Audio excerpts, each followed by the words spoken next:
చేసేయండి. తదనంతరం శుద్ధ ఆచమనీయం సమర్పయామి. ఈసారి వస్త్రాన్ని తీసుకోండి. వస్త్రం విఘ్నేశ్వరుడి దగ్గర వేయండి. ఓం అభివస్త్రా సమసనాంజరుషాపదేను సుతుగా పూజమానః అభిచంద్రా భర్తవేణో హిరణ్యాభ్యస్వాన్ రథినో దేవసోమ శ్రీ మహాగణాధిపతి నమః. వస్త్రయుగ్మం సమర్పయామి.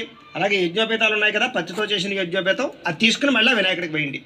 ఓం యజ్ఞోపవేతం పరమం పవిత్రం ప్రజాపతేర్యత్ సహజం పురస్తాదు ఆయుష్యమగ్రియం ప్రతిమంచ శుభ్రం యజ్ఞోపవేతం బలమస్తు తేజ శ్రీ మహాగణాధిపతయ నమః. యజ్ఞోపవేతం సమర్పయామి.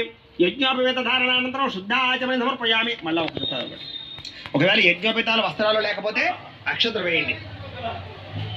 ఈసారి గంధం తీసుకుని ఒక పుష్పాన్ని గంధంలో ఉంచి ఆ పుష్పాన్ని వినాయకుడి దగ్గర వేసేసేయండి. గంధ ద్వారాంతరాదుషాం నిత్య పుష్టాంగరేషణే ఈశ్వరీకం సర్వ